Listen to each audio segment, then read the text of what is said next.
Well, hello there. Welcome to another episode of Critical Weight Theory. This is episode 338, and the title is Racism: The Complexities of Relativity and Perception. Boy, I already messed up the title. But anyway, this is where the opening music would be. It would be energetic, thought provoking instrumental music, and it would fade out, and it would be really nice as an introduction, but I'm just speaking into a laptop microphone. So this is my introduction. Welcome, as I've said, to Critical Weight Theory. And today we're going to challenge perspectives and ignite meaningful conversations, hopefully. Today's topic delves into a provocative idea. What if racism is a relative experience? How might this perspective change the way we discuss race, power, and inequality? Together, we'll unpack the implications of the concept, explore the vigilance it creates in identifying racism, and examine its broader impact. So let's dive right in. So this will be the first section, understanding relativity and racism, or what I mean by the concept. So let's begin with the idea that racism might be seen as relative. What does this mean? At its core, it suggests that the experience and impact of racism are deeply shaped by individual perception and social context rather than being a fixed or universal phenomenon. So, yeah, I know already that's going to be a little bit tricky to understand, but bear with me as I plow through this premise. And hopefully you don't think I'm going to plow through it in the negative sense of just destroying it, but I'm going to examine it. We're going to proceed. So imagine a world where racism, rather than targeting specific groups predictably, could strike anyone depending on shifting social dynamics. I think there's some truth to that. And one of the examples that I've given in the past, and it's partly because I am a Finnish American, but I have noted how in the past, and certainly at some points even in the present, even Finnish Americans have faced some degree of hatred that might be tied in with the basic premise of racism, discriminatory thinking or what have you. And you might be shrugging your shoulders or scoffing at that, and I get that.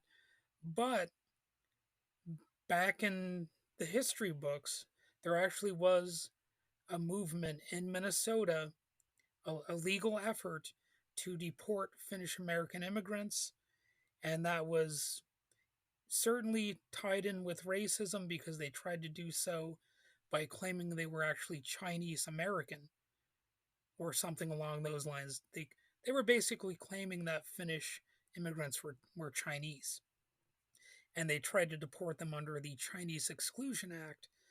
And, part of that was the perception that these Finnish immigrants were radical socialists or whatever, sort of rooted in stereotypes because obviously not all of these immigrants were socialists. Certainly, some of them were just here to earn a better living, perhaps. But they ran with that premise. And another aspect of it was the fact that some Finnish people actually have the epicanthic folds on the eye, and that's basically, I mean, I don't know how to say this without making it awkward, but that's basically the feature that makes eyes look Asian, you know, um, that sort of thing. Some Finnish people have that. I have Finnish relatives who have that, so that no doubt was figured into it as well. The courts failed to demonstrate that they were actually, you know, Chinese or whatever, but that was the racist sort of dynamic that they were applying at the time.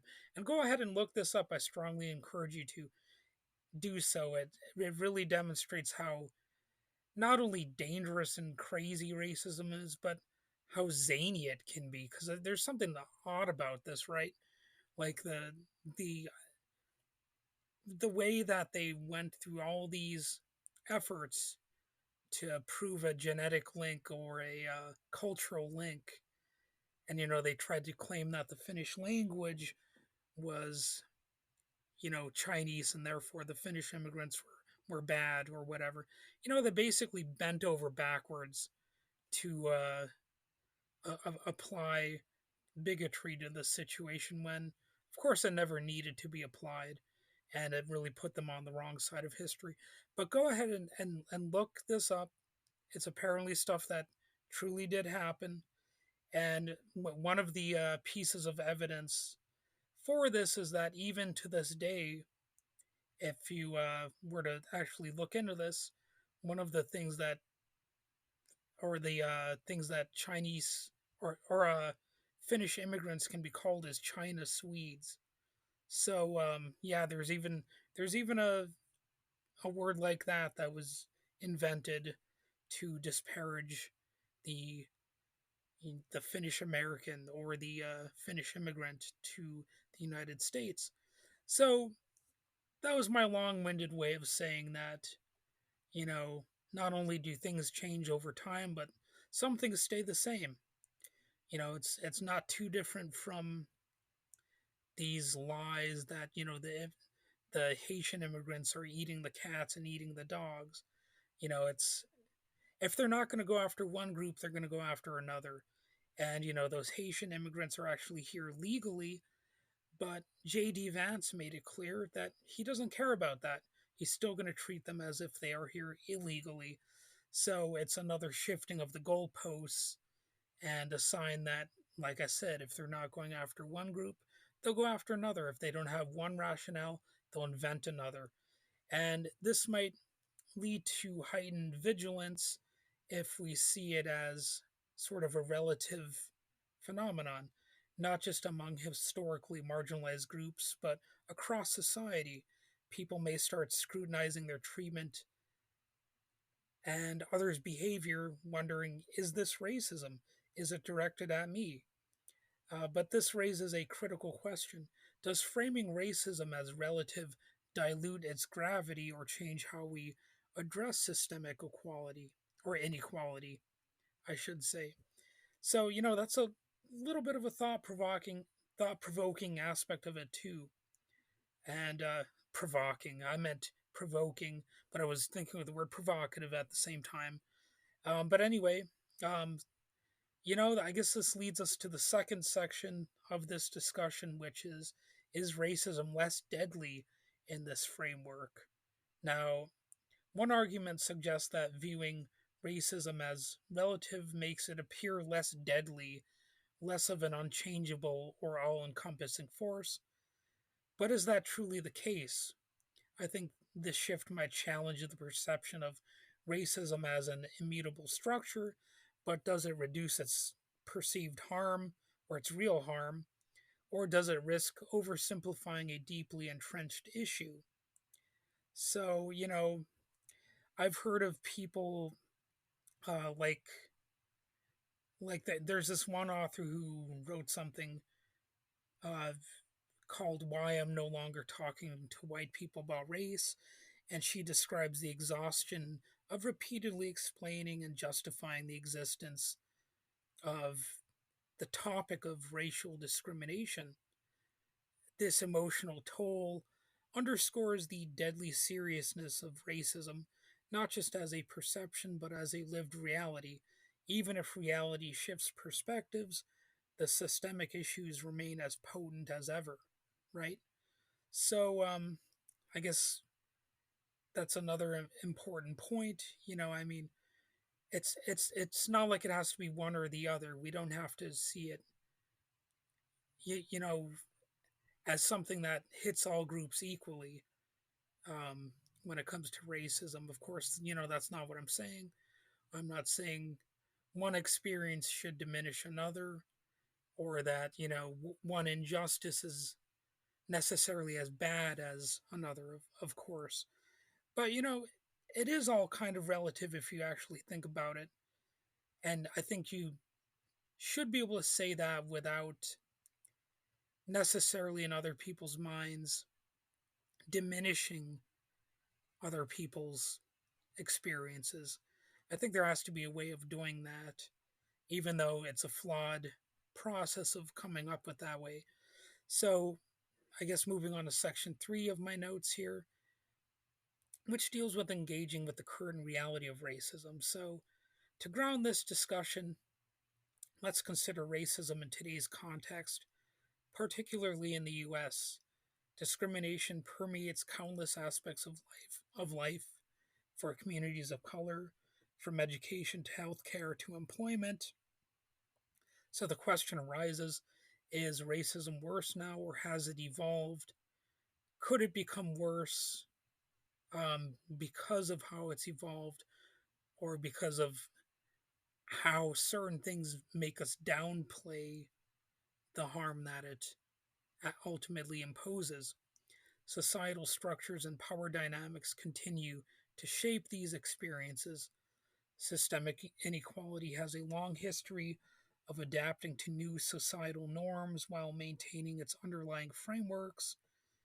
And I think comprehensive studies like those summarized on platforms even like Wikipedia illustrate the resilience of discriminatory systems across decades. Now, I know some people out there will be like, "Oh, Wikipedia is not a valid source," but neither is necessarily the very framework that we live in a valid source.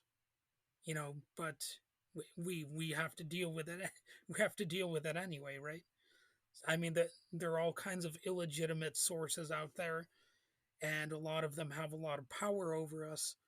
So it's rather ironic that when a person on the far right decries Wikipedia or whatnot as not a valid source, they, they say that while not noting all of the ways in which the surrounding culture is not always a valid source. It is a prevalent source, but just like Wikipedia might not always be a valid source. You know, what really makes something valid is if it is what it suggests that it is. If the information it provides is backed by multiple sources, if there is a factual basis to its claims, if it actually does what it claims it is doing, like do schools properly educate people? Does the military actually protect us? Do police actually protect us? All those basic questions. Do parents protect their children? These are all the straightforward questions that people should ask about authorities. But so often people will just, you know, overlook those questions about a lot of our basic everyday institutions, including workplaces, and all of that, but they'll sort of dogpile on something like Wikipedia or a lot of social media, and that's because it's sort of convenient to go after certain sources, but not others, because there are sacred institutions like the military that people are not supposed to question. Of course, if you question capitalism, it makes you a twisted communist or whatever. Like if you question the fossil fuel industry, it must make you nothing but an environmentalist goofball or whatever these far right conservative arguments are. You know, it's it's it's kind of strange. It is really all relative to our experience. I've had negative experiences with certain power structures, I suppose you might call them, that have me analyzing things differently. I don't believe in religion. Uh, I don't I don't believe that at the end of the day people should think that the president is going to save the day or whatever, that the United States is doing the correct and moral thing overseas when it invades all these different countries or whatever. I see through a lot of that stuff. I don't believe in the all that flag waving that goes on and all that kind of garbage. I don't need to bow or grovel before any god or any leaders or anything like that. And so I guess those are some of my personal reflections. But I'm sort of an example of how everything is relative, you know, oddly enough, just by saying stuff like that. So here's something else to ponder. How does viewing racism as relative shape your reaction when witnessing or experiencing discriminatory behavior? Does it change your understanding of what racism looks like, or does it keep it surprisingly the same? And so let's look at section 4 of my notes for this episode. I've got something about the problem with logical structures. So that's a compelling idea, even just to challenge a logical structure because you're kind of thinking about thinking. But logical frameworks often struggle to capture the messy realities of social issues like racism. So let's draw an analogy to wave-like particle duality or wave particle duality in physics. So I'm not a physics major or something like that. I'm not a scientist. Um, but for fun, this because this episode is obviously all about fun. I did some basic research in the quantum mechanics to make this silly analogy. So in quantum mechanics, matter can behave both as particles, which are tangible localized points, and as waves spread across space and interacting in abstract ways.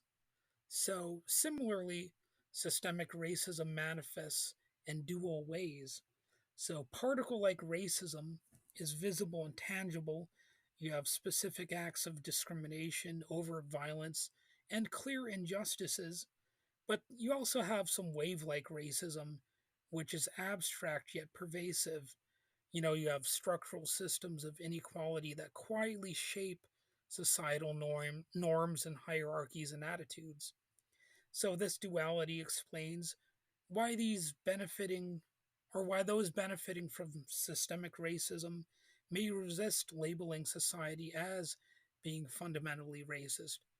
Well, because for one thing, it would hurt their feelings, because, at least for the most part, racism is often still seen as bad, although there are certainly some people out there who are trying to work overtime to depict it as something that is actually good. But by focusing on isolated incidents or the particles, they avoid addressing the widespread structural wave like issues that we find. So, what's the takeaway from that perhaps confusing analogy? I think this perspective reveals a paradox. While racism inflicts harm and creates chaos, it also upholds systems that provide stability and privilege for certain groups. So you have the chaos and the stability simultaneously.